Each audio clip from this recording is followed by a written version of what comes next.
Hello vipenzi vyangu, hello vipenzi vyangu. Leo tumefika kilele cha nyota ya Simba, yaani tuko katika lango la Simba, ikiwa leo ni tarehe 8 mwezi wa 8, na hii ni nguvu zimeongezeka, yaani nguvu ya wingi, abundance, ndio imefika kilele chake. Na wewe ukajiuliza mbona kuna matokeo mengi leo tarehe 8 mwezi wa 8? Namba 8 katika numerology ni namba ya nguvu, ni namba ya wingi, ni namba yenye ambayo kiitumia yani haina kikomo, ndio maana ikiwekwa katika mlalo inakuwa infinity. Kwa hivyo ni siku nzuri sana ya kuweza kuvuta fursa, ni siku nzuri sana ya kuweka vitu kwenye utajiri, ni siku nzuri sana ya mafanikio, na ndio maana hata ndoa zinazofanywa chini ya namba 8 basi ni ndoa ambazo zinakuwa na nguvu haswa katika masuala ya kimapato. Kwa hivyo kama wewe ni bibi harusi, bwana harusi, nataka kufanya ndoa, jiulize unataka iwe katika 8 siku ya mapato, wingi usio na kikomo, ama siku ya 6 siku ya mapenzi, mahaba yasiyo na kikomo. Chaguo ni lako. Ukiamua pia kuifanya tarehe 1, ndugu yangu, chaguo ni lako, lakini nitiko hapa kukufunza kwa sababu mimi ndo daktari wako wa kuweza kupatia madini ya kiroho ili uweze kuelewa. Kwa hivyo leo nitakwambia nini cha kufanya haswa ikiwa lango la Simba limefika kilele, ikiwa leo ni tarehe 8 mwezi wa 8, kilele cha lango la Simba, nguvu ya wingi. Kwa hivyo nitakupatia ibada rahisi sana ya kuweza kufanya ili uweze kujiattach na lango hili la Simba uweze kuvutia wingi. Kwa hiyo kitu cha kwanza nitataka upate majani. Majani ya mkaratusi ama bay leaves. Majani yawe majani 8. Hivi ni viungo, ukienda sokoni utavipata, vipo. Tusiseme hooni utavipata wapi, sina mti wa bay leaves. Vyauzwa hii. Naona Kiswahili inaitwa mkaratusi. Upate majani 8 ya bay leaves. Majani 8 utaweka kwenye pochi yako, ama kwenye mahali kama kuna kisafe cha kuweka pesa, kisanduku cha fedha, uweke pale. Na kitu chochote nilikwambia katika ulimwengu wa kiroho, kitu kimoja ambacho nataka vitu lazima uweke nia, tamka, eka intention ama fanya affirmation. Kama fedha zinanijia kwa urahisi na kwa njia zilizo sahihi, ama fedha zinakuja kwangu ama zenye manufaa kwangu, zinatoka sehemu zote, iwe ni mashariki, magharibi, kusini, kaskazini, zinaniji kuja kwangu kwa njia inayotarajiwa na zisizotarajiwa. Unaweka pale kwa siku 8 ili kwa touch na nguvu ya lango la Simba ambayo iko kileleni. Kitu chengine, unaweza weka maji chini ya mwezi.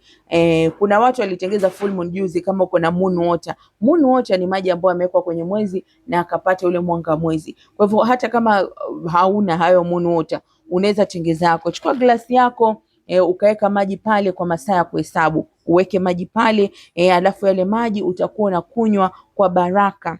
Na unapokunywa yale maji ya moon water, unaweka pale akilini, yani kitu gani una manifest, hiyo ni mafanikio ya fedha. Unakunywa, una visualize pesa, dola zinavyokuja kwako. Unajua ulimwengu wa kiroho unataka wewe uweze kujua kucommunicate na the inner you. Kwa hivyo na visualize jinsi fedha zinakuja kwako. Eka akilini mwako picha ya pesa, dola zinamwagika tu, utaona zinakuja. Pia kitu chengine ambazo unaweza kuattach na hii nishati ya hii lango la Simba ni mdalasini. Unaweza pata mdalasini, hizi cinnamon, mkinunua viungo. Mdalasini unaweza uchoma.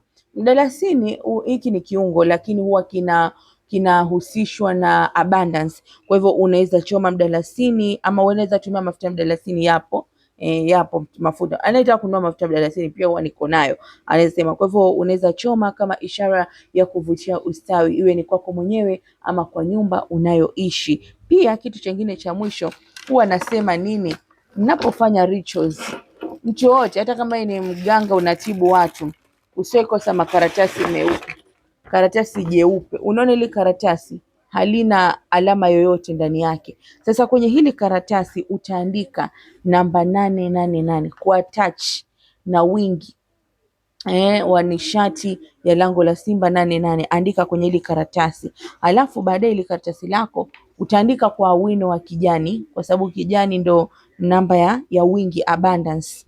Kwa hivyo utaandika, baadaye unaweza kuweka kwenye sanduku lako la nguo ama kwenye kipochi chako.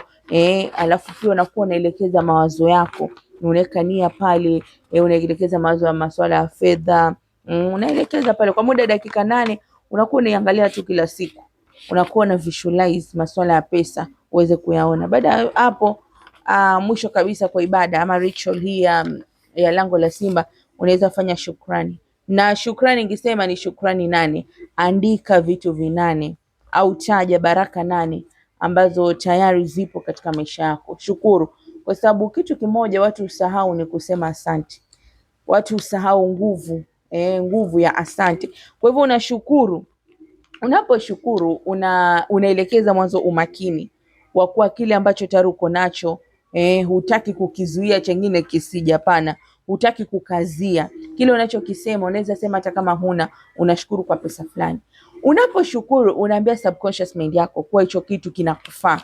Si mtu ambaye haushukuru lakini unataka pesa. Sasa ndani yako ile pesa inapingwa, unakuta upate yale majibu. Kwa hivyo unaweza tamka pale ukatoa shukrani yako ya vitu 8 unavyoshukuru. Pia ukatamka kuwa wewe mara 8 unaweza toa ni yako meditation kama sala, kama pengine wewe ni sumaku ya utajiri, wingi wa mafanikio, fursa zisizo na kikomo zinakuja kwako, fedha zinakujia kwa njia zozote zinazotarajiwa na zisizotarajiwa.